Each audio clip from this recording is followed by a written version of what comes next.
जब मकर संक्रांति आती है ना, तब माताएं 13 चीजें बांटती है। इधर बेटमा साइड बांटते कि नहीं बांटते?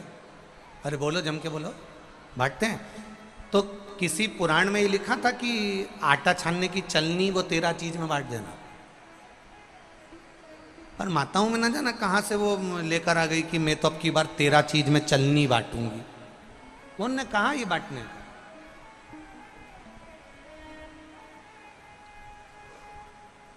जो भगवान की सेवा में कार्य आए, जो भगवान के भजन में कार्यरत रहे, जो भगवान की सेवा में, ठाकुर की सेवा में, राम की सेवा में, मेरे कृष्ण की सेवा में, मेरे शिव की सेवा में जो तल्लीनता से सेवा में कार्य आए, वो चीज बांटो तो चल जाइए। चलनी कौन ने बांटने की थी तुमसे कि चलनी बांट? ना ना ना महाराज,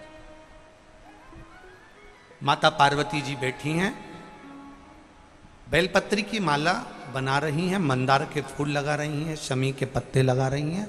बच्चे ने फिर आवाज लगाई, माता मुझे बचा लो माँ, माता मुझे बचा लीजिए, माँ मुझे बचा लो माँ, माँ मुझे बचा लो माँ।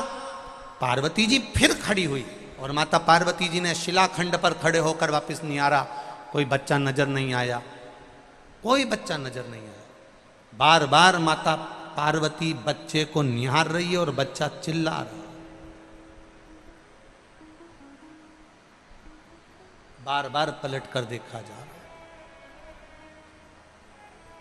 फिर जब देखा पार्वती जी ने कि कोई समझ में नहीं आ रहा कि आखिर हो कौन रहा है, कौन चिल्ला रहा है, कौन बोल रहा है, किसको मालूम। थोड़ी देर बाद मां फिर सेवा में तल्लीन हुई। शिव महापुराण की कथा कहती है, जब जब आप सेवा में तल्लीन होंगे, जब जब आप भगवान की सेवा में जाएंगे, जब जब आप किसी अच्छे कार्य के लिए अग्रण्य बनेंगे, तब कोई ना कोई आपको रोकने का प्रयास करेगा, किसी ना किसी तरह से तुम्हें थामने का प्रयास करेगा, किसी ना किसी तरह से तुम्हें रोकने का, अवरुद्ध करने का प्रयास किया जाएगा। पर तुम्हारी भक्ति प्रबल होना चाहिए, दृढ़ता प्रबल होना चाहिए।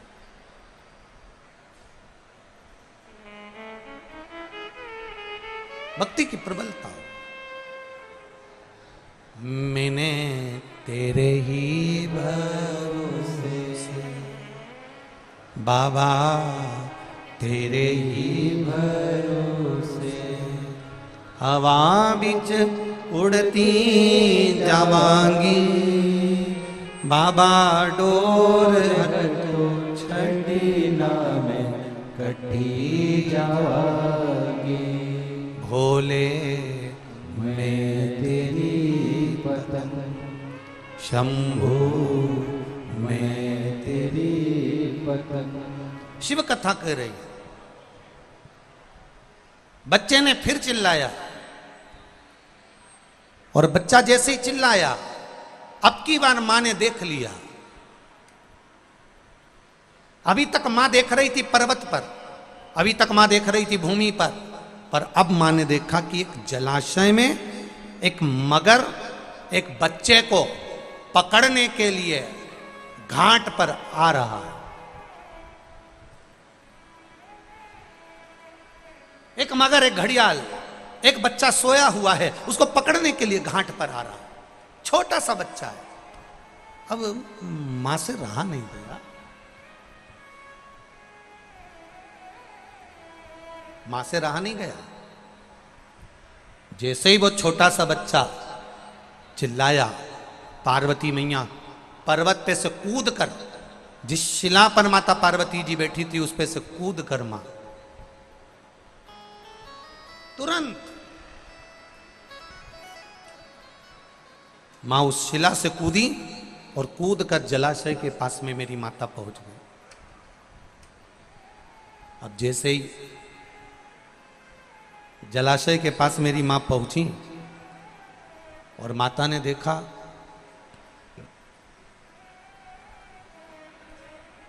बच्चा चिल्ला रहा है, मां मुझे बचा लो, मां मुझे बचा लो, मां ये घड़ियाल, ये मगर, ये ग्रह मुझे खा जाएगा, आप बचा लो मुझको।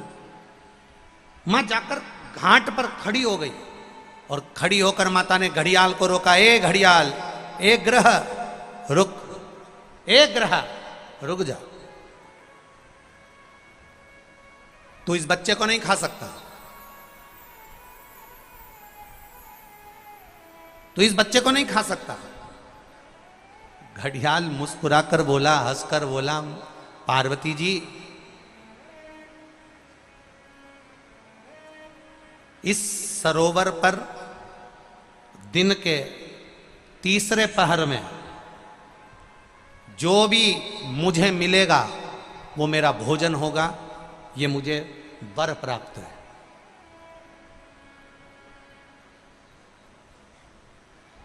तीसरे पहर में जो भी मुझे मिलेगा इस सरोवर के तट पर, वो मेरा भोजन होगा। अब देखिए, किसी किसी का एक समय होता है। जैसे आज बेटमा वालों की किस्मत है, आज बेटमा वालों का भाग्य है कि शनि प्रदोष के दिन आप ये पावन शिव महापुराण की कथा सुन रहे हो, तो ये आपका भाग्य है।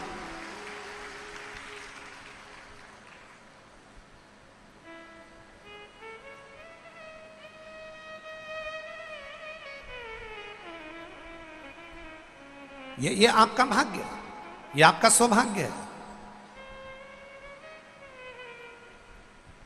कुछ किस्मत में लिखा होता है, कुछ भाग्य में लिखा होता है।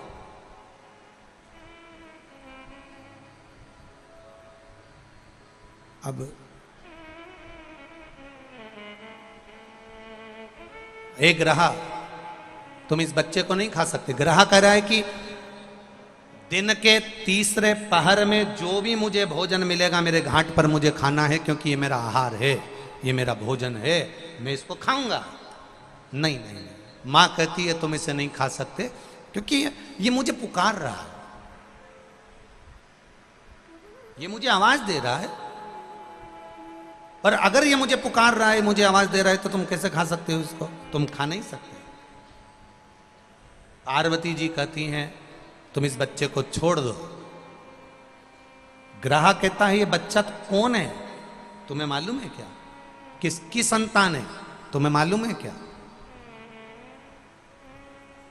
एक बहुत सुंदर संवाद ब्रह्मवेत्ता पुराण का है। आज शनि प्रदोष के दिन आप लोगों को थोड़ा स्मरण में ला दूं। किसी भी चीज का उद्यापन करो, 16 सोमवार का उद्यापन करो, चाहे तुम शुक्रवार का उद्यापन करो, चाहे तुम सोमवार का उद्यापन करो, चाहे तुम एकादशी का उद्यापन करो, चाहे तुम प्रदोष का उद्यापन करो, चाहे तुम जिस भी व्रत का उद्यापन करो, शिव महापुराण की कथा कहती है अपने घर के लोगों को गिनने से पहले बाहर के लोगों को गिनना जरूरी है। थोड़ा ध्यान देना। और आप लोग क्या करते हो? उद्यापन में सबसे पहले अपनी जेठानी को गिन लिया, इसको गिन लिया, उसको गिन लिया, उसको गिन लिया। और शिव महापुराण की कथा कहती है जेठानी तो तुम्हारे यहाँ का भोजन करेगी क्योंकि रिश्तेदार है, ननन तुम्हारे यहाँ का भोजन करेगी क्योंकि रिश्तेदार है, तुम्हारी देवरानी भोजन करेगी क्योंकि रिश्तेदार है, तुम्हारी चाची सास भोजन करेगी क्योंकि रिश्तेदार है, तुम्हारी काकी सास भोजन करेगी क्योंकि रिश्तेदार है। जब हम उद्यापन में दूसरे को गिनते हैं और उसको कोई सामान देते हैं, उसकी कोई सामग्री, कोई सुहाग की पिटारी, कोई सामग्री हमने उसको उद्यापन में दी, तो वो हमारा दान कहलाता। हमने अपने परिवार वाले को भोजन कराकर अपन ने उद्यापन में गिन दिया और अपने परिवार वालों को दे दिया। इसको देना नहीं कहते, इसको दान नहीं कहते, इसका पुण्य आधा हो जाता है। इसके पुण्य की परिभाषा यहां नहीं कहा जाए। अब और सरल भाषा में समझ लीजिए। कई माताएं कहती है हमने तो अपनी बेटी को यह सामान दे दिया, मतलब हमने खूब दान कर दिया। अब एक बहुत अच्छे से समझ लेना, हमने हमारी बेटी को यह दे दिया तो हमने दान दे दिया। हमने हमारी बेटी को पापड़ बना के दे दिया, हमने तो बहुत दान कर दिया। हमने हमारी बेटी को साड़ी दिला दी, हमने दान कर दिया। हमने हमारी बेटी को सामान दिला दिया, हमने दान कर दिया। बेटी दान लेने की हकदार नहीं है, बेटी अपने मायके का हक लेने को दमदार है। तुम बेटी को एक साड़ी देकर ये मत सोचना कि हम दान दे रहे हैं। बेटी तो खुद कन्यादान में जाती है।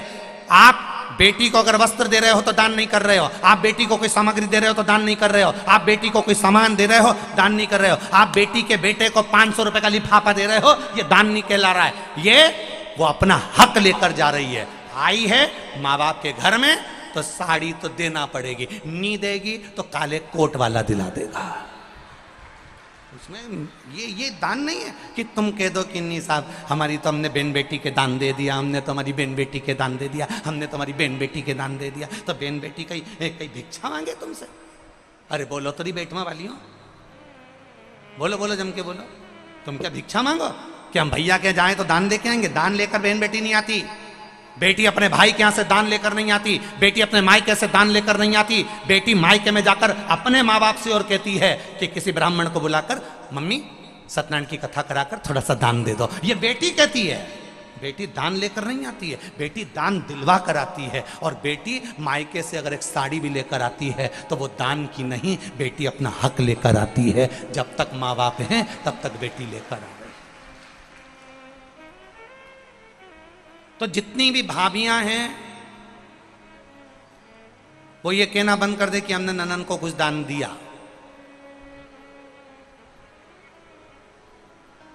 दान नहीं, हम जानते हैं तुम अगली बार हमें बेटवा नहीं बुलाओगे इस बात के लिए, भले मत बुलाओ।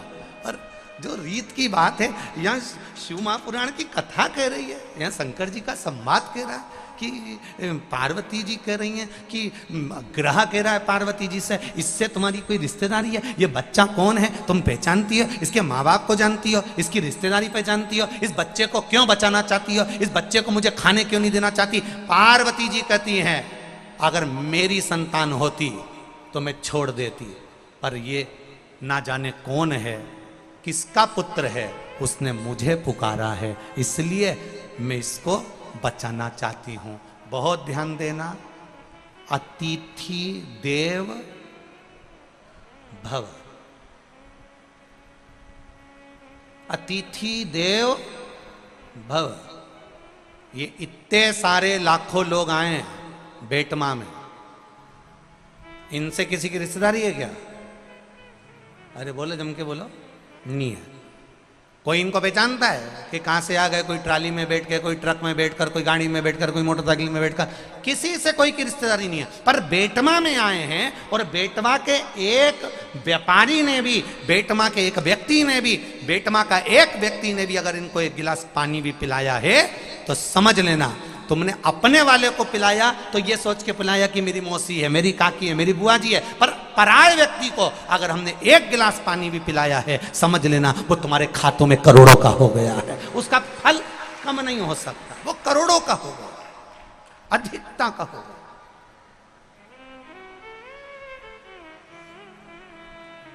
आज ये विशाल पटेल जी कथा करवा रहे हैं, विधायक जी कथा करवा रहे हैं। ये कथा चाहते तो छोटे रूप में करा देते कि मेरे घर का व्यक्ति सुन लेगा, परिवार का। ना ना ना ना, उन्होंने कथा करवाई संपूर्ण क्षेत्रवासियों के लिए कि पूरा देपालपुर क्षेत्र का एक एक बच्चा भले कथा में आए ना आए, आस्था चैनल पर सुने, चाहे फेसबुक पर सुने, चाहे पंडाल में बैठकर सुने। तो एक विशाल पटेल जी ने विचार करा कि कम से कम क्षेत्र का व्यक्ति अगर कथा सुनेगा, भले उसके कानों में जाए ना जाए, पर हमारे क्षेत्र का कल्याण हो जाए। ये कथा का मूल लक्ष्य है, ये कथा का मूल लक्ष्य तत्व वही सम्मिलित है। आप अपनी मौसी को पानी पिला रहे हो, आप अपने काका जी को पानी पिला रहे हो, आप अपने चाचा जी को पानी पिला रहे हो, वो अलग बात है। पर कोई अनायास आया है, हम यहाँ से जाते हैं गाड़ी से, ये कार्यकर्ता जब हमको यहाँ से लेके जाते हैं तो हम देखते हैं किसी ने नल लगा दिया है, कोई बाहर खड़ा हुआ है, कोई हाथ जोड़कर पानी दे रहा है, कोई बोतल दे रहा है, कोई पाउच दे रहा है, कोई उसको पोया दे रहा है, कोई कुछ दे रहा है। ये आप पहचान बिना दे रहे हो, बिना पहचान।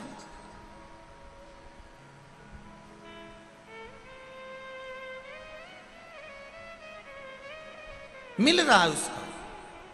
पार्वती जी से ग्रह ने कहा ये आपका कोई रिश्तेदार लगता है क्या? नहीं नहीं, मेरा रिश्तेदार नहीं।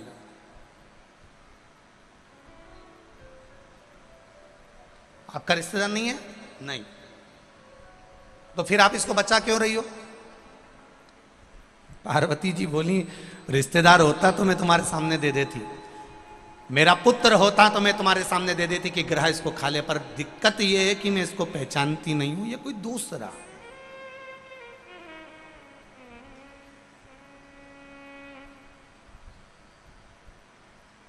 ये दूसरा है।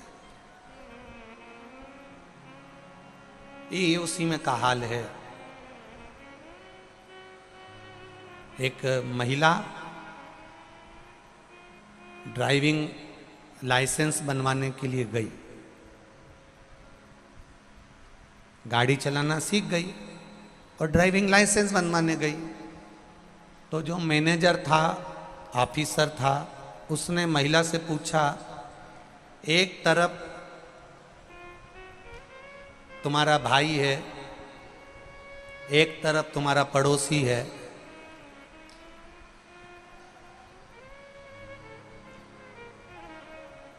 तुम गाड़ी से जा रही हो, इधर भाई है इधर पड़ोसी है, तुम किसको मारोगी?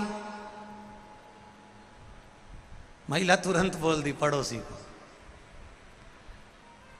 मैनेजर ने कहा, ऑफिसर ने कहा, मैं 3 साल से तुम्हारा ड्राइविंग लाइसेंस बनवाने का प्रयास कर रहा हूं, 3 साल से समझा रहा हूं कि इधर पड़ोसी है इधर भाई है, और तुम्हें अगर मारना है तो किसको मारोगी?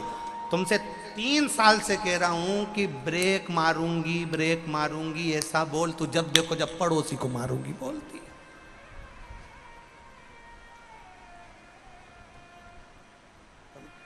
व्यक्ति का, आधे व्यक्ति का उद्धार तो इसीलिए नहीं हो पा रहा क्योंकि वो दूसरों को देख देख के जले जा रहा। पड़ोसी के यहाँ ट्रैक्टर आ गया दूसरे नंबर का, इसने रोटी खाना छोड़ दी। ये उसी में का हाल है जैसे एक बुढ़िया के सामने से एक कपास की गाड़ी निकल कर गई, ढेर कपास बढ़ा और कपास की गाड़ी निकल कर जा रही है। अब बुढ़िया ने सोचा इतना सारा कपास कितने का बिकेगा, कितना पैसा आएगा, कितना धन आएगा। बुढ़िया सोच सोच के बीमार पड़ गई और नीचे टपक गई, बेहोश, चक्कर खा के नीचे। घर के लोग आए, उसको उठा के अंदर ले गए,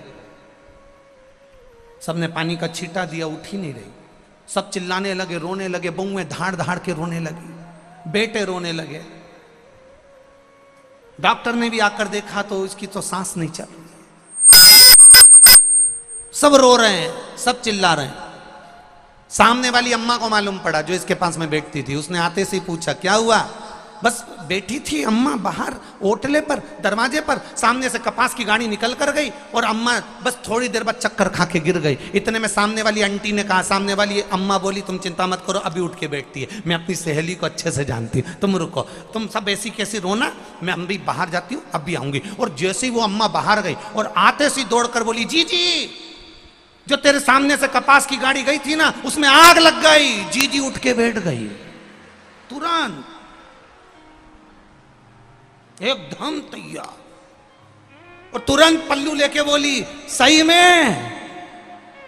डॉक्टर भी आश्चर्य में पड़ गया, इसको कौन सी दवाई दी? कुछ नहीं, दूसरे को देख देख के जले जा रही, चले जा रही। 4 व्हीलर गाड़ी कैसे आ गई, बंगला कैसे बन गया, इतनी जोरदार जमीन में फसल कैसे आ गई, बहू इतनी अच्छी कैसे आ गई, सब इसका कहना मान के चले। इतनी जोरदार बहू आई, और बहू भी आई ने के यहाँ छोरा भी हुई गया, अब तो और मरी गई। और ऊपर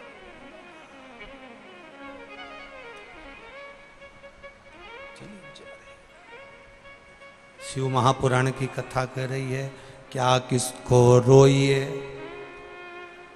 बोलो बोलो बोलो, चादर तान के सोइए, अपने को क्या करना।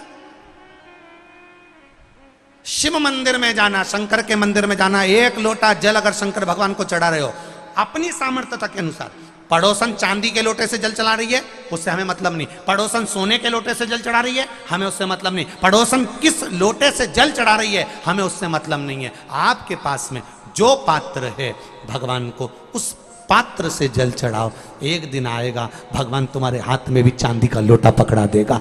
ईर्ष्या से नहीं, ईर्ष्या से नहीं।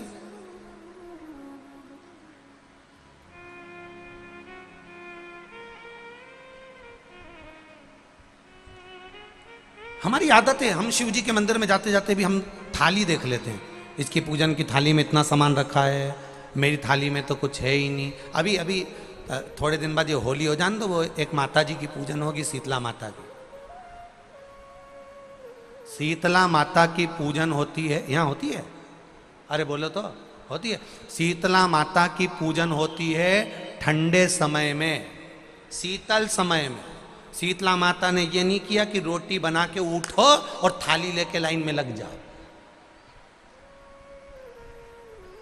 तुम देखना, शीतला माता की पूजन करने लोग जाते ना शीतला सप्तमी, शीतला अष्टमी पे, बस 11 बजे तक तो रोटी बनाती रहेगी, सामान बनाती रहेगी। 1-1.5 घंटा में ठंडा हुआ, 12:30 बजे उठ के सीधे लाइन में लग जाएगी, जल्दी से पूजन करके सो जाऊंगी, काम खत्म।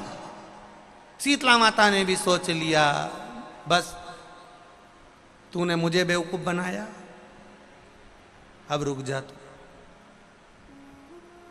11 बजे तक भोजन बनाया, 10 बजे तक भोजन बनाया, 1 बजे रात को लाइन में लग गई पूजन करने के लिए। 1 बजे रात को, न जाने किसने पहला दी कि 1 बजे रात को लग जाओ लाइन में, सुबह तक पूजन करके अपने घर आ जाओ, फिर आराम से आके सो जाओ। अब इतनी जल्दी क्या है भगवान के पूजन की? माँ की पूजन करने जा रहे हो, माता से लाड़ लड़ाने जा रहे हो, अपनी माता से अपने दिल की बात कहने के लिए जा रहे हो, अपने स्नेह की बात कहने के लिए जा रहे हो, तो धीरे धीरे प्रेमवश आनंद से माता की आराधना शीतल समय में, ठंडे समय में। ठंडे समय का मतलब है भीतर से ठंडे होकर, अपने भीतर से ठंडे होकर। अब अपने भीतर तो ठंडाई है ही नहीं ना, जल्दी जल्दी चलो, और आधी बहुत पतली खुशी है, और और ये कितना बड़ा कपड़ा थाली पे ढाक ढुका के लाइन में खड़ी है शीतला माता। शीतला माता, या हाथ में लोटा या हाथ में थाली, और इतनी देर में पड़ोसन निकल के बाजू में से जा रही थी और लोटा थोड़ा सा ढुल गया। अब यहाँ शीतला माता की पूजन करनी आई और ये हो गई चंद्र घंटा।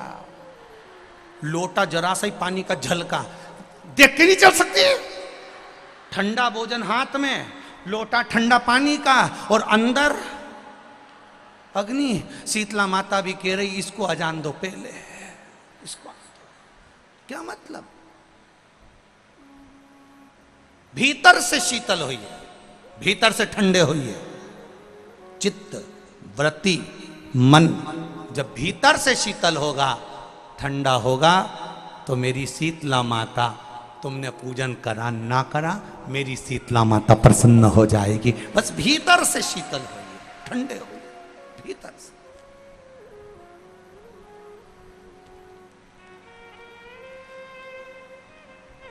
मां ग्रह कह रहा है, मगर कह रहा है, घड़ियाल कह रहा है, आप इसको बचाना क्यों चाहती हो? आपका क्या रिश्तेदार लगता है?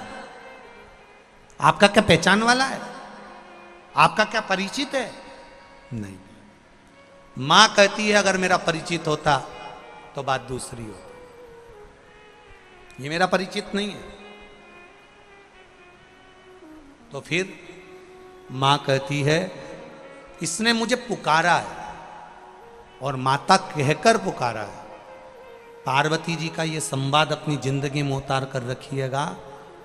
पार्वती माता ने ग्रह को, ब्रह्मवेत्ता पुराण में एक बात कही है कि पार्वती जी ग्रह को कह रही है, मगर को कह रही है कि शंकर भगवान को, देव अधिदेव महादेव को, और मुझे, संसार का कोई जीव माता और पिता कहकर अगर पुकारता है, तो पार्वती जी कहती है शिव और पार्वती उसके सामने जाकर खड़े हो ही जाते हैं। ये निश्चितता है। उसने पुकारा, ठीक है।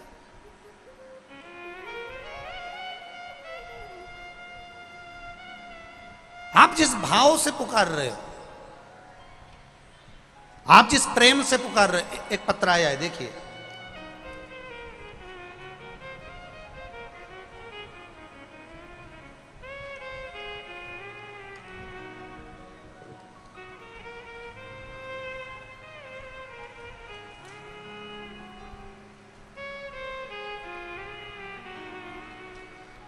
राजेंद्र दास वैष्णव बैरागी, पुजारी, गांव तलावली, तहसील देपालपुर, जिला इंदौर, मध्य प्रदेश। कहीं बैठे हों तो हाथ हिलाइएगा, जहाँ कहीं भी बैठे हो। आप ही हैं, दोनों हाथ हिला दो एक बार। श्री शिवाय नमस्तुभ्यम। मैं राजेंद्र दास वैष्णव बैरागी, पुजारी, गांव तलावली, तहसील देपालपुर, जिला इंदौर, मध्य प्रदेश से हूँ। गुरुदेव, मेरे पेट की आंत में आटी गांठ पड़ गई थी। डॉक्टर को बताया, भर्ती रहा, पर आराम नहीं हुआ। बहुत से डॉक्टरों का दिखाया, फिर भी इंदौर में दिखाया तो जांच में आया कि आंत को काटना पड़ेगा और उसमें से गांठ को निकालना पड़ेगा। बहुत ऑपरेशन का डॉक्टर ने बोल दिया और उसका खर्चा 3 लाख रुपए बताया।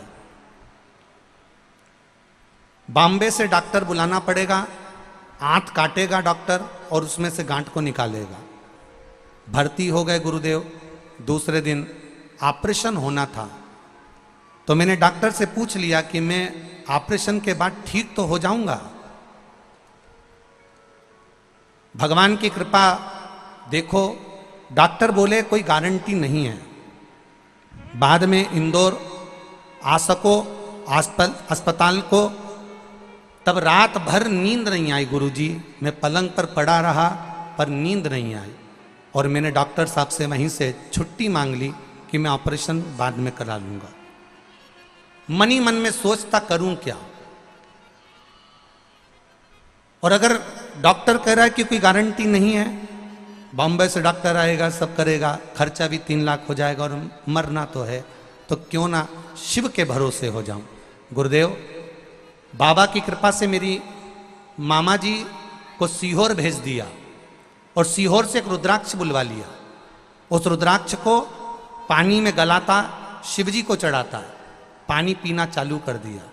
गुरुदेव, इतना विश्वास शिव जी के प्रति जाग गया कि मरना तो है ही। अब वो भी कह रहे हैं कि कोई गारंटी नहीं है, तो अपन पानी पीता, शिव जी को जल चढ़ा चढ़ा कर पीता। एक बेलपत्र खाना चालू कर दिया, बेलपत्री के पौधे का पूजन स्मरण चालू कर दिया। और दूसरी बार जब जांच कराने के लिए गया तो बाबा की कृपा से मेरी गांठ समाप्त हो गई और मैं ठीक हो गया हूँ। मैं बाबा को प्रणाम करने के लिए आया हूँ। अब ठीक है बैरागी जी? श्री शिवाय नमस्तुभ्यम। ये शिव तत्व है। वो घड़ी बैठिए।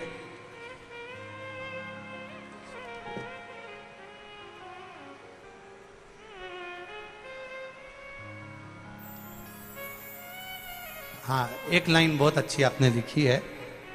यजमान विशाल जी, जगदीश जी पटेल साहब के लिए भी 2 शब्द कहूँगा गुरुजी, जिन्होंने प्रत्येक देपालपुर, बेटमा और आसपास के सारे पुजारियों को, मंदिर पंडितों को यहाँ पर बुलाया। आज तक किसी कथा में नहीं बुलाया गया, हमको बड़ी खुशी हो रही है। आज तक किसी कथा में हम लोगों को नहीं बिठाया गया, पर आज सारे मंदिर के पुजारी यहाँ आए हैं। मैं विशाल जगदीश जी पटेल साहब को बहुत बहुत धन्यवाद देता हूँ। संपूर्ण पुजारियों की ओर से बहुत बहुत साधुवाद। विशाल भैया, आपके लिए बहुत सारे पत्र आए हैं, वैसे सब नीचे भरे हुए हैं। बहुत अच्छी बात है, बाबा की कृपा है। ऐसे ही जन सेवा में लगे रहें और बाबा देवाधिदेव महादेव की कृपा आप पर बनी रहे, यही शिव कृपा है। शिव तत्व कह रहा,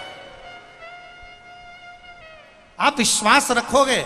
अब देखो, आदरणीय बैरागी जी वहां पड़े, हॉस्पिटल में पड़े रहे, ऑपरेशन के लिए एडमिट हो गए, पर मन में आया कि कथा में सुना है, कथा में सियोर वाला महाराज बोलता है कि एक लोटा जल, बोलो बोलो, सारी समस्या का हल। वो जल में, वो रुद्राक्ष में, अब उन्होंने भी भेजा सियोर की एक रुद्राक्ष मिल जाए, रुद्राक्ष प्राप्त हो जाए। वो रुद्राक्ष हो तो कहीं ना कहीं भाव जागृत होता है, कहीं ना कहीं विश्वास जागृत होता है, भरोसा दृढ़ हो जाता है। और जब विश्वास जागृत हो जाए, भरोसा प्रबल हो जाए, तो वो सुख है। क्या ये आपके माता पार्वती जी ग्रह कह रहे हैं कि यह बच्चा आपका पहचान वाला है? नहीं नहीं नहीं, माता पार्वती कहती मेरा पहचान वाला नहीं है, पर बचाना मेरा फर्ज है। जो पार्वती मैया कर रही है, देव अधिदेव महादेव को पिता मान लेता है। इसलिए आपने शिव महापुराण की कथा में सुना होगा, कभी भी सीहोर कुबेरेश्वर धाम पर आओ तो कुबेरेश्वर धाम पर यह मानकर आना कि आप अपने मायके जा रही हो, शिव पिता मानकर आना। और जो शंकर को पिता मानकर आ जाता है तो वो बेटी को खाली नहीं भेजता, झोली भर कर भेज देता है, वो खाली नहीं भेजता।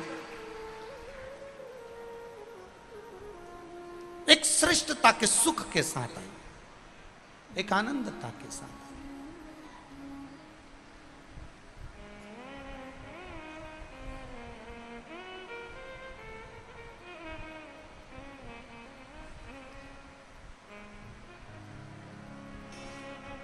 महाराज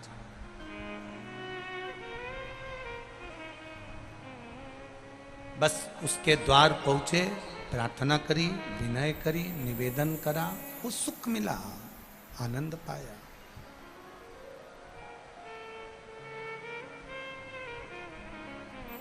अपनी किस्मत का ताला। तुमने जिंदगी में जितना तप करा, जितनी आराधना करी, जितनी साधना करी, जितनी पूजन करी, जितना व्रत करा, जितना उद्यापन करा, सारे व्रत का, तप का, साधना का सब कुछ फल तुम्हें मुझे देना पड़ेगा। तुम इस बच्चे को छोड़ देता, अगर तुम स्वीकार करो तो इस बच्चे को छोड़ दो। अब ध्यान देना जरा सा, तुम्हारे द्वारा किया गया पशुपति व्रत, तुम्हारे द्वारा किया चढ़ाया गया एक लोटा जल, तुम्हारे द्वारा चढ़ी गई एक बेलपत्र, तुम्हारे द्वारा मंदिर में लगाया गया झाड़ू पोछा खाली नहीं जाता। एक ना एक दिन तुम्हारे सामने आकर खड़ा हो जाता है। तुमने जो करा उसका फल तुम्हारे सामने।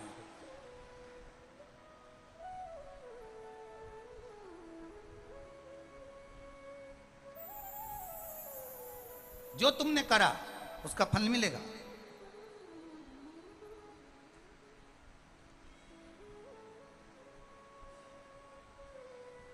वो प्राप्त जरूर होगा।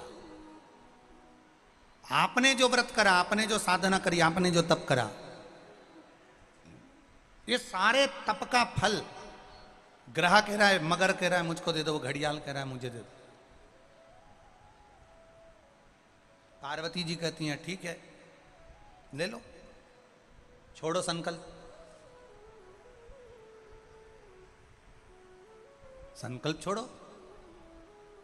पार्वती मैया ने सरोवर का जल हाथ में लिया और सरोवर का जल हाथ में लेकर माता पार्वती जी कह रही हैं, सुनो ग्रह, ए घड़ियाल, ए मगर, इस अनजान बच्चे के प्राण को बचाने के लिए मेरी जिंदगी का जितना मैंने तप करा, साधना करी, व्रत करा, उद्यापन करा, जो भी करा, सब तुझे देती हूं।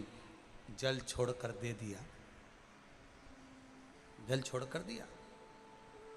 ग्रह जो अभी तक बेकार दिख रहा था, ग्रह जो अभी तक भयंकर दिख रहा था,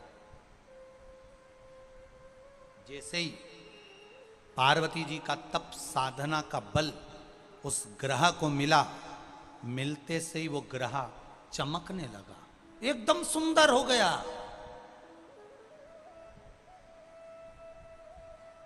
सोने जैसा चमक रहा है ग्रह, सोने जैसा।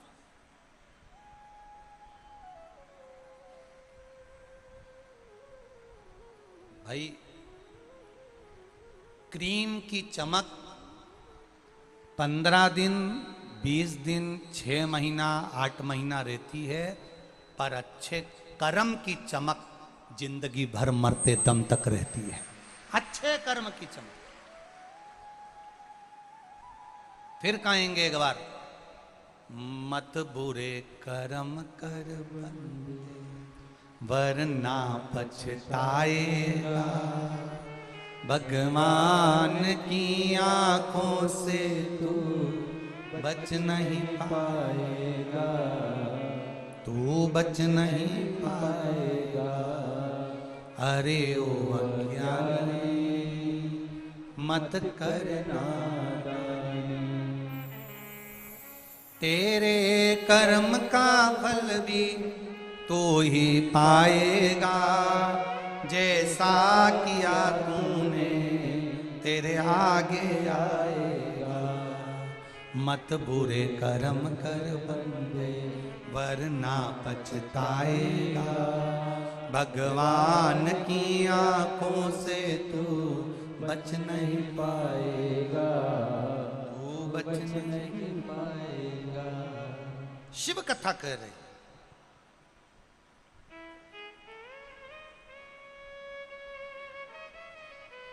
भगवान शिव का एक आनंदमय संवाद कर रहा।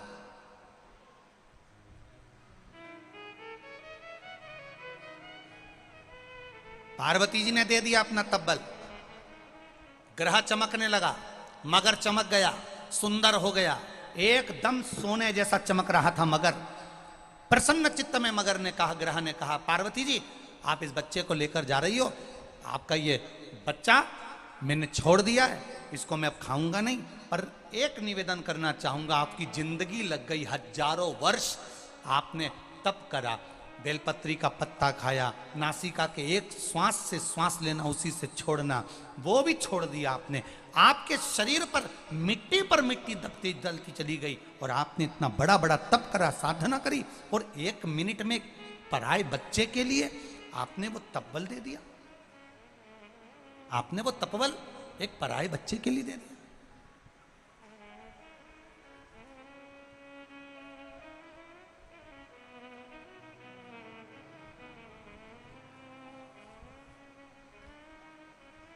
धन्य है पार्वती में। मेरा निवेदन स्वीकार करिए पार्वती माता, मैं आपको आपका तपबल वापिस दे देता हूं। पार्वती जी कहती नहीं नहीं नहीं नहीं, मुझे नहीं चाहिए, मुझे नहीं चाहिए। क्या करूंगी अब मैं इस तपबल का?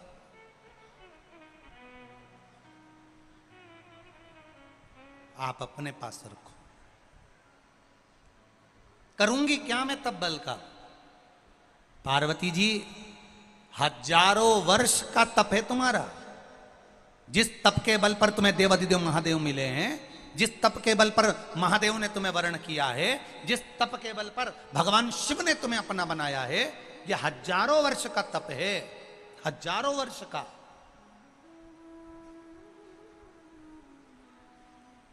एक बड़ी सुंदर सी बात कहेंगे, जो शिव की शरणागति में रहता है, राम की शरणागति में रहता है, जो भगवान कृष्ण की शरणागति में रहता है, जो भगवान की सेवा में लगा रहता है, कोई पुजारी हो, कोई ब्राह्मण हो, कोई साधु हो, कोई सन्यासी हो, कोई तपस्वी हो, कोई साधक हो, कोई उपासक हो, या कोई साधारण सा मनुष्य हो, जो भगवान की सेवा में लगा हुआ है, भक्ति में लगा हुआ है, भगवान का सेवा करते करते उसका एक नेत्र के रोम के बराबर अंश उस सेवा करने वाले को मेरे महादेव प्रदान कर देते हैं।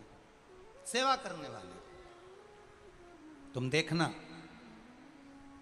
कभी कभी कोई कोई बोलता है तो उसकी वाणी बिल्कुल सिद्ध हो जाती है, कोई कोई बुजुर्ग माताएं बोल देती है तो वाणी सिद्ध हो जाती है, कोई ब्राह्मण जन कह देता है, कोई पुजारी जन कह देता है, कोई संत, कोई साधु, कोई सन्यासी, कोई तपस्वी, कोई साधक, कोई उपासक, कोई कह देता है, उसकी वाणी सिद्ध हो जाती। कारण भगवान की सेवा में वो निष्कपट भाव से लगा हुआ है, भगवान की सेवा में वो तल्लीनता से लगा है, तो उसको एक महादेव के रोम बराबर का भी फल उसको मिल जाता है, तो उसकी वाणी सिद्ध हो जाती है, उसके शब्द सिद्ध हो जाते।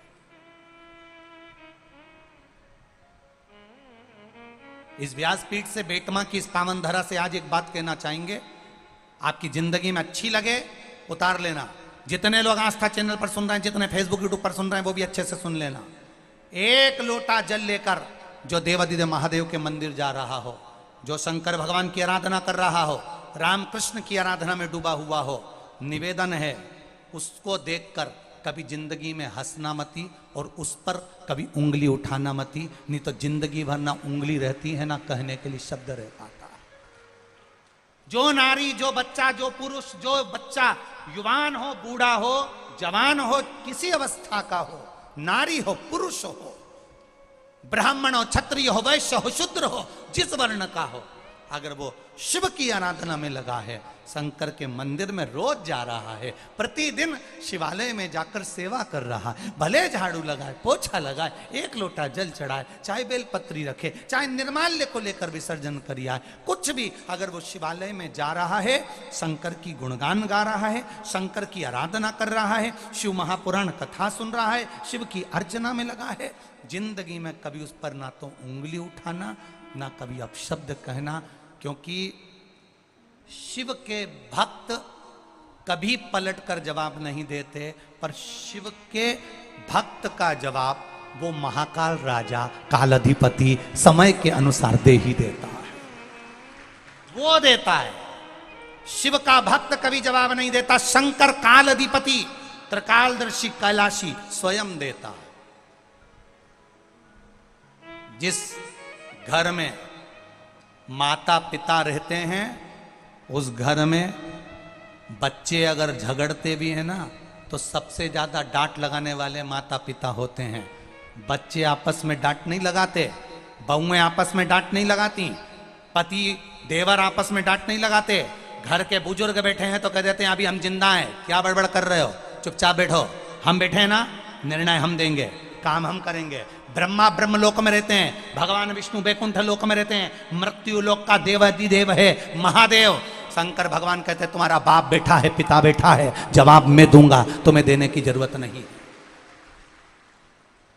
जवाब मेरा महादेव देता है, जवाब मेरा शिव देता है। तुम तो श्रृंगार करके शिव के मंदिर जाओ, लोटा भर के जल चढ़ाओ, श्री शिवाय नमस्तुभ्यम गाओ, भगवान की भक्ति में डूबते जाओ। जवाब देने की जवाबदारी उसकी है, आपको नहीं देना है। एक बहन जी ने एक भाई ने अपना फोटो लगाया है जो कोमा में डूबा हुआ है। उस फोटो को देखकर हम क्या शब्द बोलें कि हम बोल भी नहीं सकते। उसका फोटो केवल दिखाओगे, जिसकी आंखें खुली की खुली रह गई, वेंटिलेटर पर पड़ा हुआ है, मरे सी कतार। उस व्यक्ति ने, जो आप देखेंगे उस फोटो को तो आपकी आंख में भी आंसू आ जाएगा कि ये व्यक्ति जिंदा रह सकता है जिसकी आंखें फटी की फटी रह गई। मैं कहूंगा आस्था वालों को जरा दिखाइएगा इस व्यक्ति का भी, इस फोटो जरा उस पर दिखाएं कैमरे पर, और जितनी एलईडी लगी है उन पे भी, और आस्था चैनल पे। उम्मीद लग सकती है कि जिसकी आंखें खुली की खुली रह गई हो, जिसकी आंखें खुली की खुली रह गई हो, जो वेंटिलेटर पर पड़ा हुआ हो, शब्दों नली नली लगी हो, वो उसके बचने का सार्थत्व नजर आ सकता है। पर उसने पत्र में लिखा है, जिसने ये पत्र भेजा है, मेरा नाम अनीता पाटीदार है, मैं दनियाल खेड़ी आगर मालवा की निवासी हूँ, मेरी उम्र 45 वर्ष है। गुरुदेव, मैं वाणी से क्या वर्णन करूं, मेरे भोलेनाथ ने जो दिया वो कम ना दिया। जिसने लिखा है अपने हाथ दोनों हिला दे, अगर बैठी हो कहीं तो आप ही हैं, ऐसे हाथ हिला दीजिए, हाँ दोनों हाथ हिला दीजिए एक बार। श्री शिवाय नमस्तुभ्यम। गुरुदेव, देवर का एक्सीडेंट हुआ,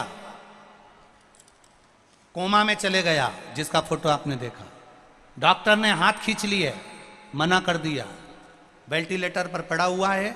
डॉक्टर ने कह दिया अंतिम सांस है, आंखें खुली की खुली रह गई है, बचना मुश्किल है। शिव मंदिर गई, केवल एक आस लेकर गई थी। उस दिन मेरा पशुपति व्रत था, तीसरा पशुपति व्रत। शिव मंदिर में जाकर केवल एक बेलपत्र उठा कर लिया। आपने मना करा था, पर मैं उस देवर के लिए गई और शिव मंदिर से एक बेलपत्र लाकर डॉक्टर से कहा, आप कह रहे हो उसकी आंख खुली रह गई है, वो जा चुका है, वे बेलपत्र कुछ तो असर करेगी डॉक्टर साहब, एक बार उस बेलपत्र को मैं उसकी छाती पर रख दूं। बेलपत्र उसके छाती पर रखा गया, शिव जी की कृपा से श्वास फिर चलना प्रारंभ हुई और जीवित हुआ। यह शिव तत्व है। डॉक्टर ने कहा था इसकी याददाश्त चली जाएगी, माइंड काम नहीं करेगा, खून के थप्पे जम गए सिर में।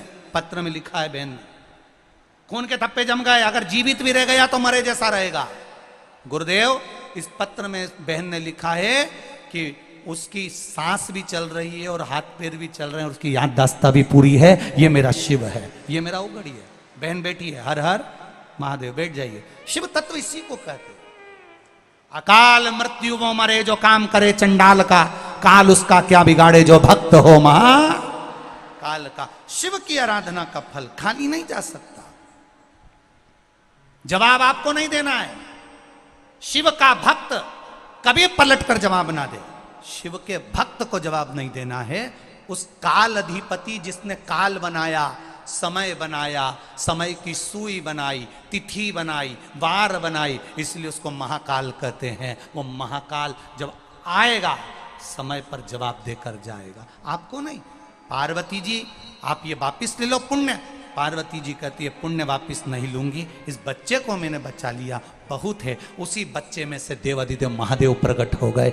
मंदिर में बैठने के बाद भी अगर आपका चित्त भटका नहीं है, शिव महापुराण की कथा में बैठने के बाद आपका मन डोला नहीं है, कितनी दूर दूर से आप लोग कथा सुनने के लिए आए हो, कोई गांव से, कोई गांव से, कोई शहर से, कोई कहीं से, कोई कहीं से, लाखों की संख्या में आप लोग आमंत्रित हुए, आए।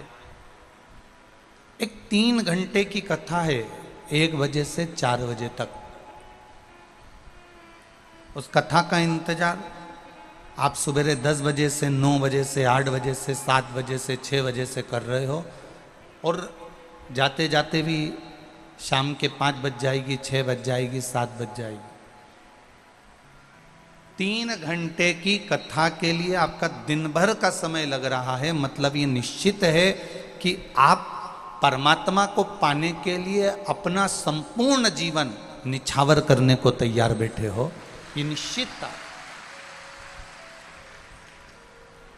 तो इसको पुण्यात्मा नहीं, इसको धर्मात्मा कहेंगे।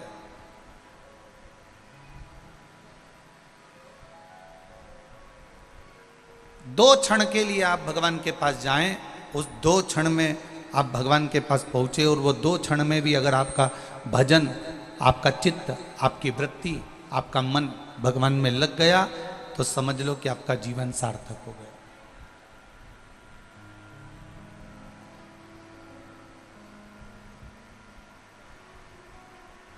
जगत गुरु शंकराचार्य जी अपनी भाषा में कहते हैं,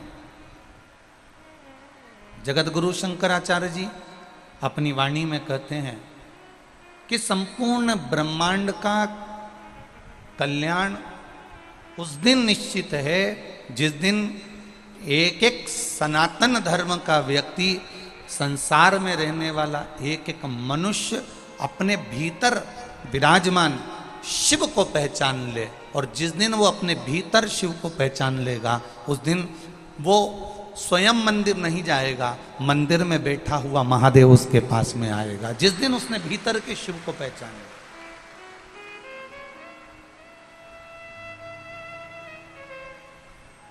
हम अपने भीतर के शिव को नहीं पहचान पाए,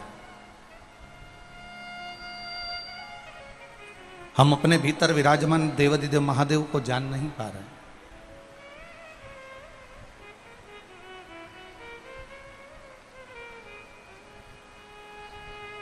भाई,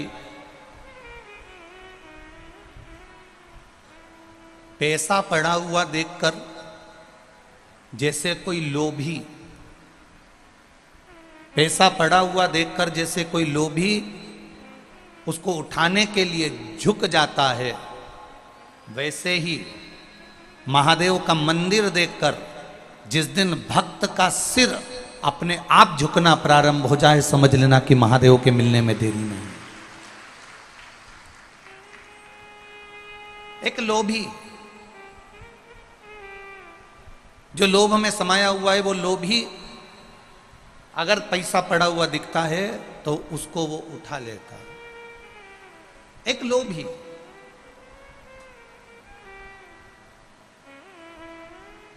पड़े हुए पैसे को देखकर झुक जाता है, उठा लेता है। उसी तरह जो पुण्यात्मा होता है, जो धर्मात्मा होता है, जिसके भीतर कहीं सनातन धर्म समाहित होता है, जिसके भीतर भगवत भजन समाहित होता है, जिसके भीतर परमात्मा की भक्ति समाहित होती है, वो गाड़ी से जा रहा है, मोटरसाइकिल से जा रहा है, स्कूटर से जा रहा है, साइकिल से जा रहा है, पैदल जा रहा है, और उसको मालूम पड़ जाए कि यहाँ शिवालय है, यहाँ शंकर जी का मंदिर है, और वो वहाँ पहुँच जाए।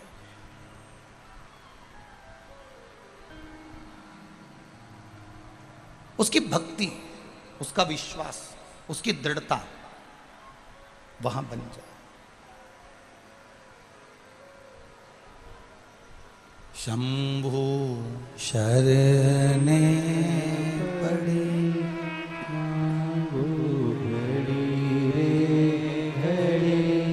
दुख काटो दया करी दर्शन आपो।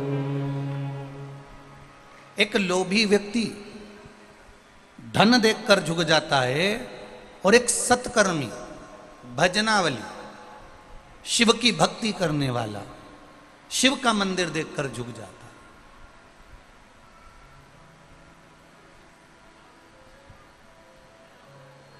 कई माताओं की आदत है, कई भाई लोगों की आदत है, 2-3 महीना मंदिर गए, 2-3 महीना शिव जी को जल चढ़ाया, 2-3 महीना शंकर जी का पशुपति व्रत कर लिया, 2-3 महीने शिव जी के मंदिर में झाड़ू लगा ली, 2-3 महीने शंकर जी के मंदिर में पोछा लगा लिया, 2-3 महीने मंदिर में गए, जल चढ़ाया, 2-3 महीने आरती में भी शामिल हो गए, 2-3 महीना शंकर जी का व्रत उपास भी कर लिया, 2-3 महीना प्रदोष का व्रत भी कर लिया, 2-3 महीना शिव जी की आराधना कर ली और 3 महीने के बाद फिर आराधना बंद कर दी।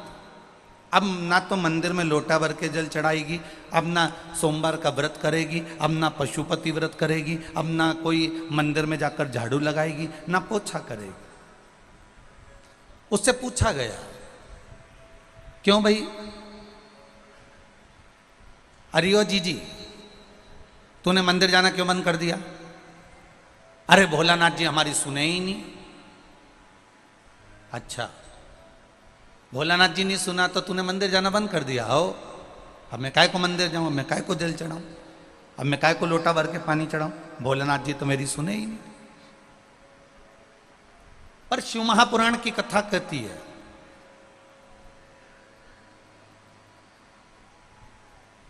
शिव महापुराण का चरित्र कह रहा है, शिव महापुराण की कथा कर रही है। शबरी ने, माता शबरी, माता अहिल्या और विभीषण,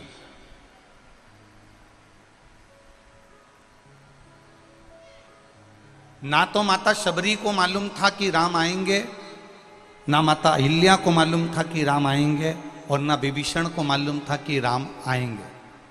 पर इनके गुरुओं ने इनसे कह दिया था, शबरी मैया को मातंग बाबा ने कह दिया था कि तू रोज झाड़ू लगा, रोज बुआरी लगा, रोज सफाई कर, राम आएंगे। अहिल्या से गौतम बाबा ने कह दिया था, राम आएंगे, चरण रज चढ़ेगी और तुझे मुक्ति मिलेगी। विभीषण ने शिवजी के मुख से सुन लिया था कि राम आएंगे और तुझे दर्शन मिलेगा। अब कब आएंगे कोई भरोसा नहीं, कितने बजे आएंगे कोई भरोसा नहीं, कौन सी तिथि को आएंगे कोई भरोसा नहीं। अब सबरी मैया ने भी बाट जोई, इंतजार करा, अहिल्या माता ने भी इंतजार करा, विभीषण ने भी इंतजार करा। रोज माता शबरी झाड़ू लगाती है, बुआरी लगाती है, सेज बिछाती है, रोज माता शबरी बेड़ तोड़ कर लाती है। प्रतिदिन रोज शबरी बेर लाए, झाड़ू लगाए। अरे शबरी बुआरे रास्ता आएंगे राम जी, मेरा भी धन्य जीवन बनाए राम जी।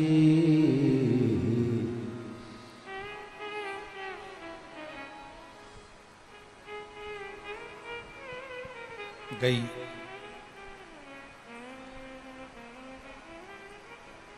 बागों से चुन चुन के शबरी बेर ला रही, अरे खट्टे हो चाहे मीठे हो खाएंगे राम जी,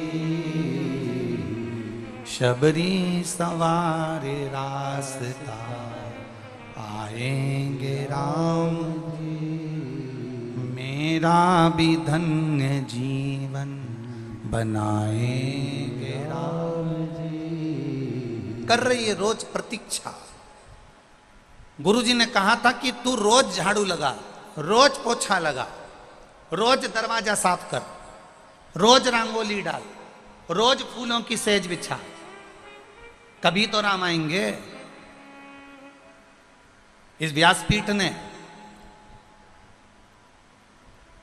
ये शिव महापुराण ने हर बार आपको एक ही बात किया कि मंदिर में जाओ, झाड़ू लगाओ, पोछा लगाओ, एक लोटा जल चढ़ाओ। व्यासपीठ ये नहीं कर रही है कि तुम 4 महीना करना, कि 3 महीने करना, कि 5 महीने करना, कि 7 महीने करना। तुम उसके दरवाजे जाते रहो, जाते रहो।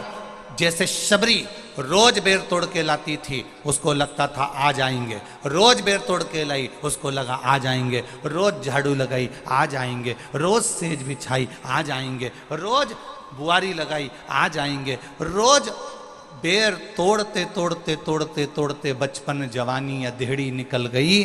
तब उसकी प्रतीक्षा करते करते करते करते जब समय हो गया, तो प्रतीक्षा का एक दिन अंत जरूर होता है।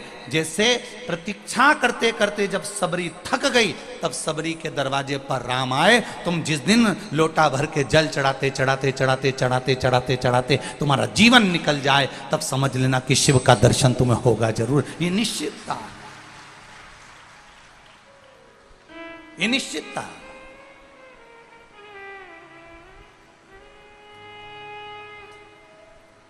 अब करो भजन शंकर का।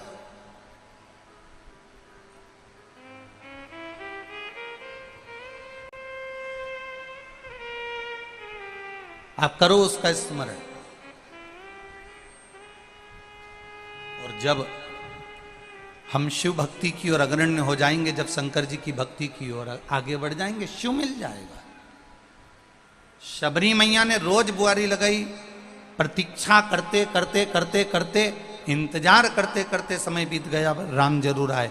अहिल्या माता ने पत्थर के रूप में पड़ी रही, इंतजार करती रही, प्रतीक्षा करती रही, राम के चरण की रज जरूर मिल गई। और विभीषण इंतजार करता रहा, राम आएंगे। शिवजी के मुख से सुना है राम आएंगे, और विभीषण के दरवाजे पर राम पहुंचे।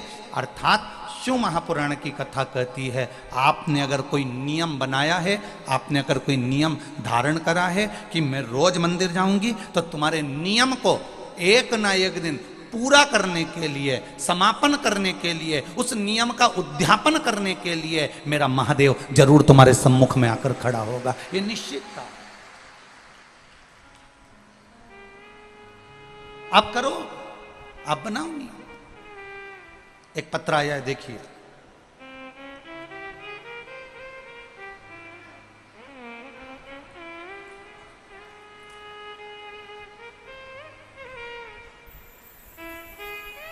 मैं शोभा रतनलाल मायच ग्राम कांकरिया, चिरा खान, जिला उज्जैन की रहने वाली हूँ। कहीं बैठी हो तो हाथ हिलाइएगा। जहाँ कहीं भी बैठी हो अपना हाथ हिलाइएगा। मैं शोभा रतनलाल मायच, ग्राम कांकरिया, चिरा खान, जिला उज्जैन की रहने वाली हूँ। कहीं बैठी हो तो हाथ हिलाइएगा, जहाँ कहीं भी बैठी हो। शोभा रतनलाल मायच, ग्राम कांकरिया, चिरा खान, जिला उज्जैन की रहने वाली हूँ। पत्र पढ़िएगा। गुरुदेव बाबा की कृपा से आपके जो उपाय बताए गए, उसने बाबा ने हम पर कृपा करी। हम आपकी कथा को 2 साल से सुनते आ रहे हैं। आस्था चैनल पर सभी लोग पत्र पढ़ रहे होंगे, या टीवी पर एलईडियां रखी हो तो आप भी पत्र पढ़ सकते हैं। 2 साल से सुनते आ रहे हैं। उस उपायों से मेरे पुत्र विशाल मायच और पुत्री निकिता मायच का खुशहाल जीवन बन गया। उन्होंने लगातार 3 साल तक पढ़ाई करी, बहुत सारी सरकारी नौकरी के लिए अलग अलग फॉर्म भरे और उनके पेपर दिए। फिर भी उनको कोई सफलता प्राप्त नहीं हो रही थी। और उस समय कोरोना काल के कारण उनकी पढ़ाई में बहुत नुकसान हुआ। फिर हमने आपके बताए हुए उपायों का करना प्रारंभ किया और मैंने 3 पशुपतिनाथ के व्रत किए। फिर उसी व्रत का लाभ मेरे पुत्र और पुत्री को मिला, जिससे उन्होंने मध्य प्रदेश पुलिस का पेपर पास किया। फिर फिजिकल में कुछ कठिनाइयों के कारण मेरी बेटी की हीमोग्लोबिन की कमी के कारण शारीरिक कमजोरी आ गई, जिससे उसकी तबीयत ज़्यादा खराब हो गई और हमारी हिम्मत भी टूटने लगी। फिर मेरे पति ने प्रदोष के व्रत को करना प्रारंभ करा और मैंने पशुपतिनाथ का व्रत करना फिर से प्रारंभ किया। और बाबा की कृपा ऐसी हुई कि मेरी बेटी और मेरा बेटा दोनों मध्य प्रदेश पुलिस में 15 दिसंबर 2022 को ज्वाइनिंग हो गए। ये बाबा की कृपा दृष्टि है, ये शिव तत्व है, ये पत्र है। अर्थात विश्वास। थोड़ी प्रतीक्षा करना पड़ेगी, थोड़ी प्रतीक्षा आपको करना है, थोड़ी प्रतीक्षा करना पड़ेगी अपनी।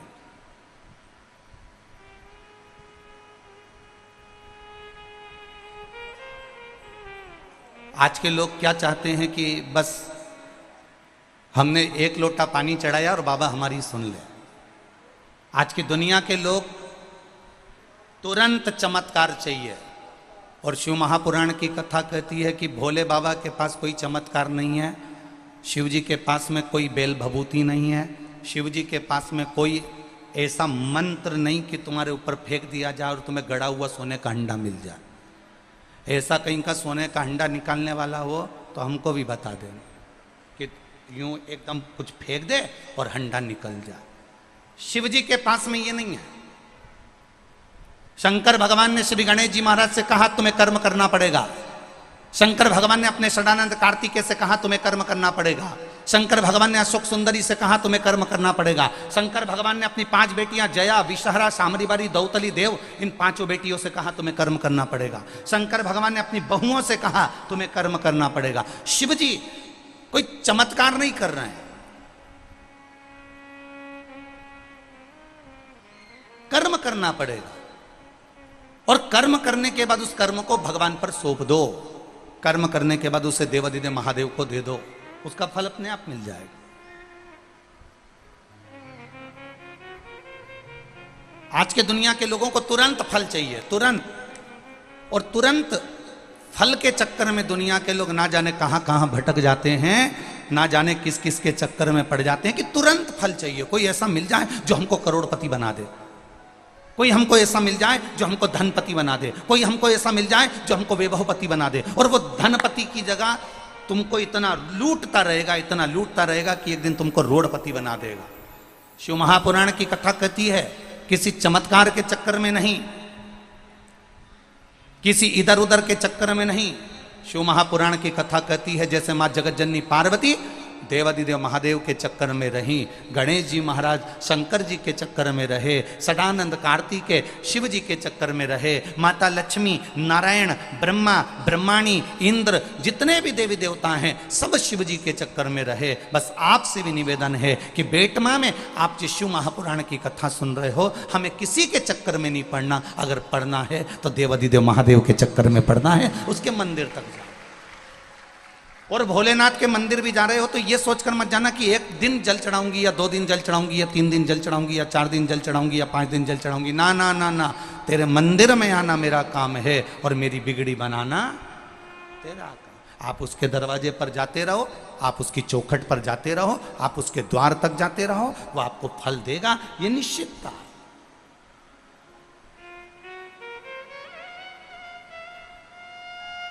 मैंने तेरे ही भरोसे, मैंने तेरे ही भरोसे हवा बिच उड़ती जावांगी, बाबा डोर हथो छड़ी कटड़ी जावांगी। आप उसके भरोसे पर रहो।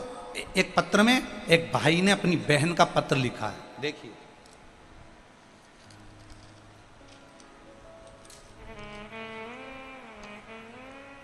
भैरू सिंह यादव, ग्राम झालरिया, पोस्ट बेटमा, तहसील देपालपुर।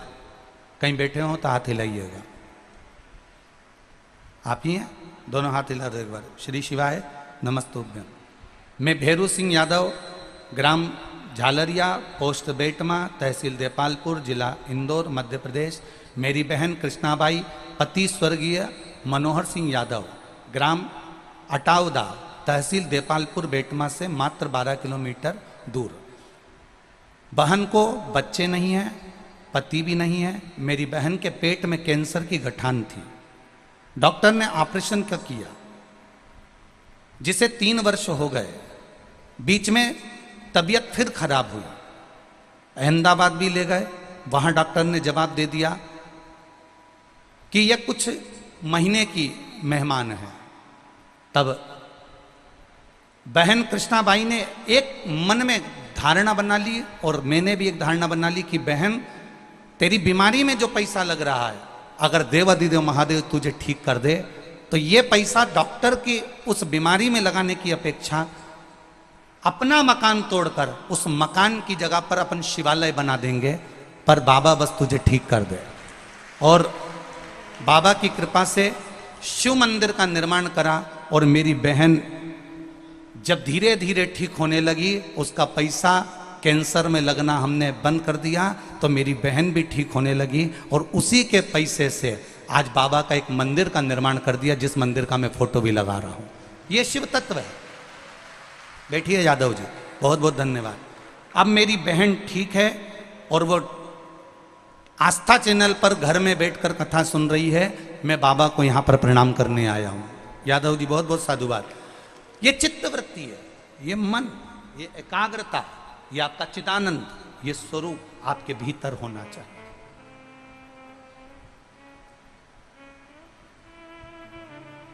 ये जितने लोग कथा को श्रवण करने के लिए आए हो, सियोर वाला महाराज आपको कुछ नहीं देगा, और ना हमारी सामर्थ्यता है कि हम आपको कुछ दे दें।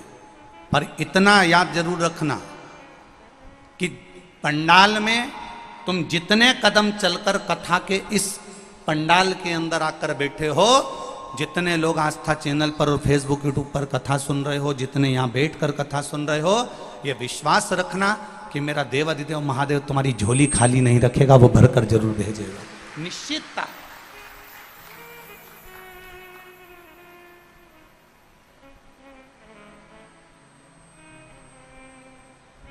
करो भजन उसका, दिखावे से मत करना शिव का भजन। 4 दिन का ऐसा भजन मत करना कि 4 दिन की तुम वो कहना 4 दिन की चांदनी फिर अंधेरी रात। ऐसा भजन नहीं चाहिए कि सावन का महीना आया तो मस्तक पर त्रिपुंड लगा लिया, सावन का महीना आया तो रुद्राक्ष की माला धारण कर ली, सावन का महीना आया तो तुम व्रत करने लगे, सावन का महीना आया तो शंकर जी के भक्त हो गए, सावन का महीना आया तो तुम शिव की आराधना करने लगे, सावन का महीना गया तो शंकर जी के भगत भी गायब हो गए। तुम बरसाती मेंढक मत बनना कि जो बारिश में नजर आता है, तुम भगवान के वो भक्त बनना कि अगर एक दिन तुम शंकर के मंदिर नहीं जाओ तो शंकर भगवान ढूंढता ढूंढता तुम्हारे गांव में आ जाए, ऐसे भक्त बनिए।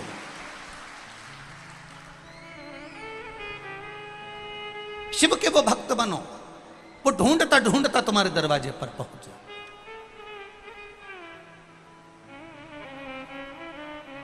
कल विशाल भैया नहीं माने, हम वैसे तो किसी से मिलते कम ही हैं, मिलते नहीं, पर कल विशाल भैया नहीं माने। गुरुजी सबका मन है थोड़ी देर आप मिल लिया करो। तो शायद बहुत सालों के बाद शाम को 8:30 बजे सबसे थोड़ी देर मिलना हुआ। मिलना क्या हुआ, आप लोगों के भाव मालूम पड़े। जितने पुरुष, जितने बच्चे, जितनी बेटियां, जितनी माताएं जो भी मिलने के लिए आई, उनको देखकर एक खुशी हुई कि उनके गले में एक एक रुद्राक्ष पड़ा हुआ था।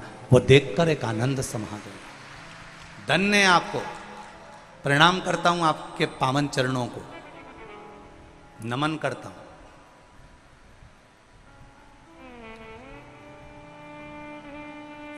बिना तुलसी के मेरा नारायण, बिना तुलसी के मेरा कृष्ण, बिना तुलसी के मेरा राम, बिना तुलसी के मेरे राम जी महाराज, मेरे भगवान कृष्ण, मेरे नारायण बिना तुलसी के भोजन ग्रहण नहीं करते।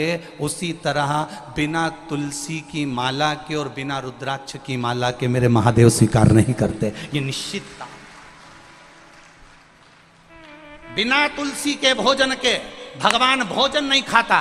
तुलसी का दल अगर थाली में नहीं है, भगवान उस भोजन को ग्रहण नहीं करेगा। उसी तरह जिस वैष्णव के गले में तुलसी की माला नहीं, उसे नारायण स्वीकार नहीं करता, और जिसके गले में रुद्राक्ष का एक मन का नहीं, उसे महादेव स्वीकार नहीं करता। उसके गले में एक रुद्राक्ष अगर विराजमान है, उसके गले में अगर एक रुद्राक्ष भी विराजमान है, तो ये समझ लेना कि तुम अकेले नहीं हो, तुम्हारे साथ में काल अधिपति महाकाल तुम्हारे कंठ में बैठकर सारी दुनिया का आनंद पा रहा है। तुम्हारे कंठ में विराजमान होकर वो सुख प्रदान कर रहा है, वो आनंदता दे रहा है।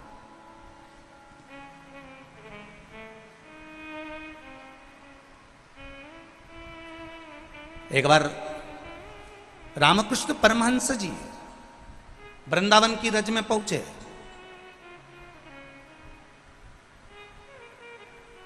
रामकृष्ण परमहंस जी वृंदावन की रज में पहुंच रहे हैं।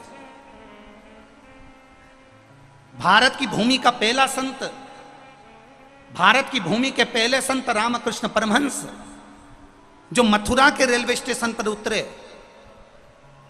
तो पांव से नहीं उतरे, सिर से उतरे।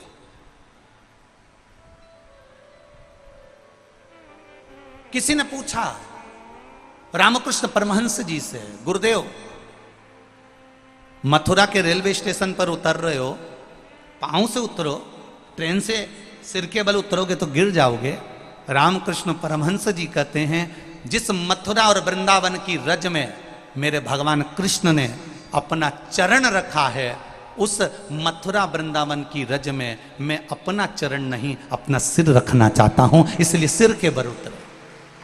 मथुरा के रेलवे स्टेशन पर रामकृष्ण परमहंस जी जब सिर के बल उतरे, स्वामी विवेकानंद भी देखकर आश्चर्य में पड़ गए। स्वामी विवेकानंद जी हाथ जोड़ लिए, रामकृष्ण परमहंस जी चले। चलने के बाद जैसे यमुना जी के घाट पर रामकृष्ण परमहंस जी पहुंचे, सारे जितने भी रामकृष्ण परमहंस जी के जितने शिष्य थे वो सारे की सारे खड़े हो गए। खड़े होकर उन्होंने एक विनती करी, रामकृष्ण परमहंस जी से एक विनती करी, गुरुदेव गुरुदेव। गुरुजी बोले, बोलो क्या बात है? हमें इतनी सी बात मालूम करना है गुरुजी। कौन सी बात? भगवान कृष्ण की बंसी में ऐसा क्या था कि आधी रात को भगवान कृष्ण बंसी बजाते थे और गोपियां सुध भूल जाती थीं, गोपियां अपना परिवार छोड़ देती थीं, गोपियां अपना घर छोड़ देती थी, गोपियां अपना कुटुंब छोड़ देती थीं, और आधी रात को भगवान कृष्ण की बंसी की धुन पर दौड़कर आ जाती थी। आखिर भगवान की उस बंसी में ऐसा क्या था जो आधी रात को गोपियां दौड़ दौड़ के भगवान के पास आ जाती हैं? रामकृष्ण परमहंस जी ने कहा, अगर तुम्हें सुनना है कि उस बंसी में ऐसा क्या था कि गोपियां आधी रात को भगवान के पास आ जाती थी, यमुना जी के तट पर आ जाती थी, तो मैं रात को 3 बजे बताऊंगा कि भगवान की बंसी में ऐसा क्या था। कितनी बजे रात को? जम के बोलो जरा।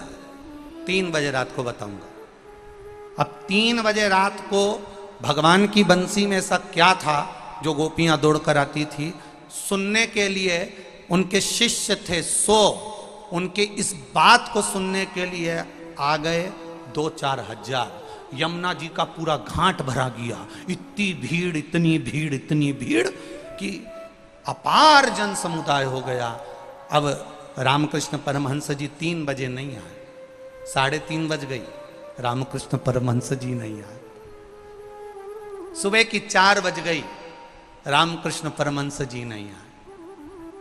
4:30 बज गई, रामकृष्ण परमहंस जी नहीं आए। 5 बज गई, तब रामकृष्ण परमहंस जी आए। और रामकृष्ण परमहंस जी जैसे ही आए तो सबने मिलकर पूछा, गुरुदेव आपकी जरा सी बात सुनने के लिए हम पूरी रात से जग रहे हैं गुरुदेव। बताओ ना कि भगवान की बंसी में ऐसा क्या था जो गोपियां आधी रात को अपना घर छोड़कर आ जाती थी, गोपियां अपने परिवार को भूल जाती थी। ऐसा आपकी बंसी में, भगवान कृष्ण की बंसी में ऐसा क्या था? रामकृष्ण परमहंस जी ने हाथ जोड़कर कहा, अरे भक्तों, भगवान की बंसी में ऐसा क्या था वो तो मुझे नहीं मालूम, पर आज भी उनकी बंसी में दम है, इसलिए पूरी रात से आप लोग यहां बैठकर उस बंसी का गुणगान सुनना चाहते हैं। क्या है उनकी बंसी में? हमें नहीं मालूम, हम नहीं जानते, पर कुछ तो है उस बंसी में, इसलिए गोपियां भूल जाती थी। और इसलिए आप सब, अब कई लोग हमसे भी प्रश्न करते हैं कि आखिर ये सीहोर के रुद्राक्ष में ऐसा क्या है जो 20 लाख 22 लाख लोग पहुंच गए? तो हम भी उनसे कहते हैं कुछ तो होगा रुद्राक्ष में, नहीं तो ये 22 लाख अपना घर छोड़कर पहुंचते क्या? कुछ तो होगा। लिखा, एक ने पत्र में लिखा, फोटो देखिए पहले उस माता का, जिस माता के शरीर में लकवा था। रमेश राठौर, निवासी खेतड़िया, खतेड़िया है क्या है? खेतड़िया, खतेड़िया, जो भी होगा, सारंग जिला इंदौर, खतेड़िया सारंग जिला इंदौर। पत्र में उन्होंने अपनी धर्मपत्नी का फोटो लगाया है जिसको लकवा लगा। मेरी धर्मपत्नी जानाबाई को लकवे की बीमारी हो गई थी, वह मरने की कतार में मेरी धर्मपत्नी पहुंच गई थी। डॉक्टरों ने मेरी पत्नी को घर ले जाने को बोल दिया था क्योंकि शरीर काम करना बंद करा। मैंने सन 2020 से उसका इलाज डॉक्टरों से कराया, परंतु अच्छी नहीं हुई। उसके बाद, पत्र जरूर पढ़ना आप लोग जो टीवी पर चल रहा होगा, उसके बाद सीहोर गया, वहाँ से रुद्राक्ष लेकर वहाँ से आया और भोले बाबा को नित्य जल में रुद्राक्ष को डुबोकर शिव जी को चढ़ा देता और मेरी पत्नी को उस पानी को पिला देता। बाबा की कृपा से मेरी पत्नी जो 2020 से लकवे में पड़ी थी वो एकदम ठीक हो गई, चलने लगी, और मैं बाबा को यहाँ प्रणाम करने आया हूँ। आप ही ने लिखा है पत्र, दोनों हाथ ऐसे हिला दो एक बार। श्री शिवाय नमस्तुभ्यम। रमेश जी राठौर, हाँ एक बार हाथ हिला दीजिए। श्री शिवाय नमस्तुभ्यम। अब ठीक है वो, बस बाबा की कृपा। श्री शिवाय नमस्तुभ्यम। शिव तत्व में लोग पूछते हैं सीहोर के रुद्राक्ष में है क्या? हम कहते हैं हमको भी नहीं मालूम क्या है, पर इतना जरूर है कि उस रुद्राक्ष में कुछ तो है जो पूरा ब्रह्मांड, पूरा भारत उस रुद्राक्ष से हिला हुआ है। केवल एक रुद्राक्ष, कहते हैं 5 रुपए का है, कोई कहता है 2 रुपए का है, कोई कहता है 10 रुपए का है। हम कहते हैं उसकी कोई कीमत नहीं है, वो तो बाबा के चरणों का केवल एक रज है, उस रज का ही मूल तत्व है और कुछ भी नहीं। क्या है उसमें? कई लोग कहते हैं शिव पुराण में क्या है? इतने लाखों लोग आ रहे हैं शिव पुराण सुनने के लिए, भरचक गर्मी पड़ रही है, इंदौर से गाड़ियां भरा भरा के आ रही हैं, ढेर देपालपुर, बेटमा, आसपास का पूरा क्षेत्र भरा पड़ा हुआ है। जितने बेटमा के लोग यहां कथा सुनने बैठे हैं, इन सबके घर में 5-5, 10-10 मेहमान पड़े बैठे हैं। पूछो इन बेटमा वालों से, उठाओ रही हाथ बेटमा वाली जितनी बैठी है, उठाओ जरा बेटमा वाले उन जितने बैठे हो। अब इनके जरा विचार करो, इनके घर में 8-8, 10-10 लोग भरे पड़े। तुम तो केवल कथा सुन रहे, इनकी बहुओं से पूछ, बापड़ियों से रोटी बनाई। 4 घंटा बहुएं सुखी रहती होंगी जब ये घर के मेहमान कथा में जाते होंगे, और सुस्ता के शाम की तैयारी करती होगी, कुकर चढ़ा दे, कुकर चढ़ा दे। क्यों? सब आने वाले हैं, वापिस कुकर चढ़ा, फिर तैयारी। और मालूम पड़े शनिवार रविवार बीच में पड़ी गया तो 10-20 हो रही निटपकी गया और पड़ जाता। अब किसी ने उन बहुओं से पूछा, बेटा कथा में नहीं गई? अब बहू भी बेचारी सिर पे पल्लू लग के बोली,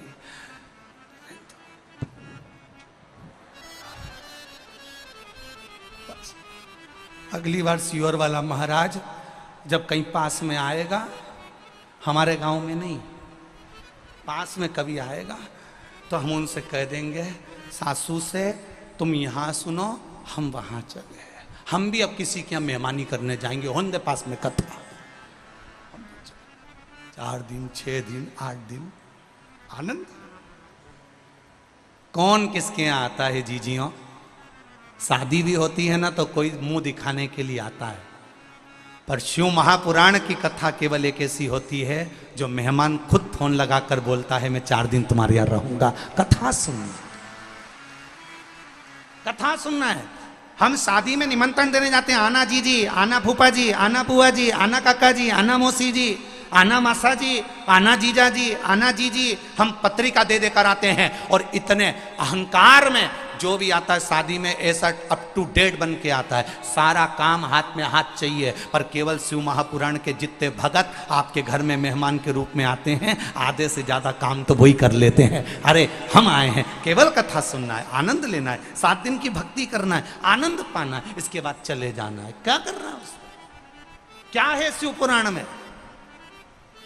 इस शिव महापुराण की कथा में है क्या? जो टीवी के सामने सुनते हैं तो कार्य हो जाता है, मोबाइल पर सुनते हैं तो कार्य हो जाता है, पंडाल में बैठकर सुनते हैं तो कार्य हो जाता है, शिवालय में जाके 1 लोटा जल चढ़ाते हैं तो कार्य हो जाता है, एक बेलपत्री शिव को चढ़ी हुई खाते हैं तो बीपी शुगर लेवल पर आ जाता है। आखिर इस पुराण में है क्या?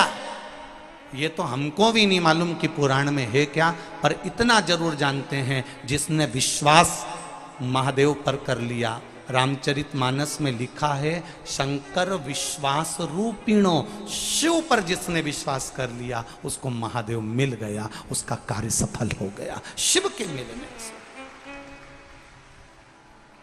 शिव के प्राप्त करने से। किसी के यहाँ 19 साल में, किसी के यहाँ 15 साल में, किसी के यहाँ 8 साल में, किसी के 10 साल में, किसी के यहाँ 20 साल में संतान हो रही, किसी के 5 साल में, 6 साल में। और आप भी बेटमा के रहने वाले हो, आप भी जिस जिस गांव से आए उस गांव में देखना आपको सूचना मिली होगी। किसी ने कहा होगा मैंने पशुपति व्रत करा था, मुझे ये हुआ, मैंने पशुपति व्रत करा, मेरे को ये आनंद हुआ। क्या है ऐसा पशुपति व्रत? क्या सुख पाया? आनंद की एक लहर था, आनंद का एक सुख परमात्मा की शरणागति में है, उसके विश्वास, थोड़ी प्रतीक्षा में। शबरी अम्बा ने प्रतीक्षा करी, राम सामने आ गए। विभीषण ने प्रतीक्षा करी, राम सामने आ गए। माता अहिल्या ने प्रतीक्षा करी, राम सामने आ गए। आपसे भी निवेदन है, थोड़ी एकदम जल्दीबाजी मत करना कि मैंने अभी लोटा भर के जल चढ़ाया तो भगवान मेरी सुन लेगा, मैंने अभी जल चढ़ाया तो भगवान मेरी सुन लेगा। ना ना ना, थोड़ी प्रतीक्षा करना, उसके दरवाजे तक जाते रहना, उसकी कथा सुनते रहना। जब जब टीवी पर मिले तुरंत रिमोट से ढूंढना और सुनने का प्रयास करना। थोड़ा सा चित्त उसमें लगा कर रखना, रमा कर रखना, डूबे रहना उसके अंतर्गत। वो अपने आप आनंद की अनुभूति करा देगा अपने आप।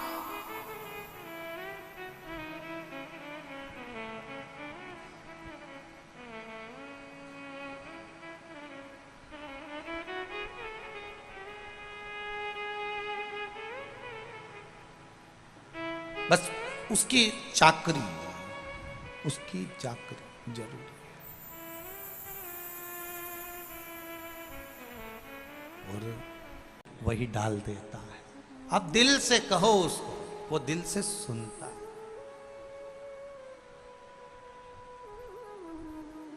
शिव का एक स्वरूप है दया,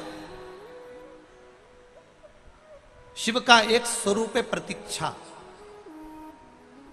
शिव का एक स्वरूप है समर्पण। प्रतीक्षा का मतलब अभी आपको समझाया कि जितनी प्रतीक्षा कर सकते हो करो, होगा, समय आएगा, अच्छा होगा, समय लग सकता है। किसी किसी के फाइल अगर ज्यादा मोटी होती है तो इसको छुपाने में, दबाने में समय लगता है। छोटी मोटी फाइल तो कहीं पे भी दबा दो चल जाए, पर मोटी सी फाइल कोई दबे तो किसी किसी का पूर्व का कर्म थोड़ा ज़्यादा हो सकता है, पाप कर्म ज़्यादा हो सकता है, तो छुपाने में समय लग सकता है। परंतु बाबा के यहाँ देर हो सकती है पर अंधेर नहीं हो सकती। लगे समय, होगा, आएगा समय, श्रेष्ठ आएगा, अच्छा आएगा।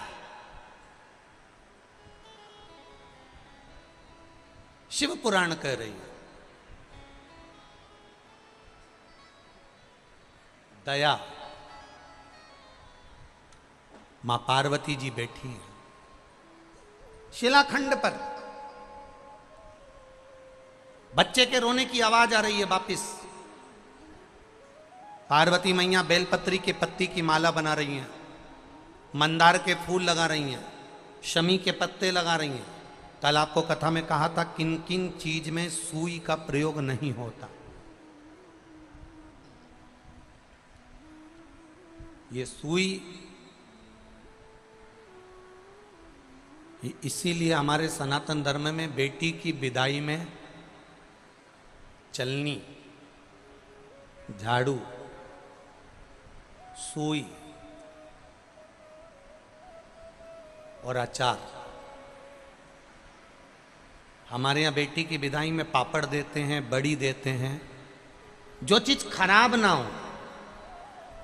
हमारे यहाँ बेटी की विदाई में पापड़ बना कर देते हैं, बड़ी भी बनाते हैं, मूंग की आदि आदि चीज। पर कुछ चीजें हमारे यहाँ बेटी की विदाई में नहीं जाती महाराज। एक सुई, दूसरी जम के बोलो जरा, झाड़ू, तीसरी चलनी और चौथी अचार की बरनी। ये चीजें नहीं।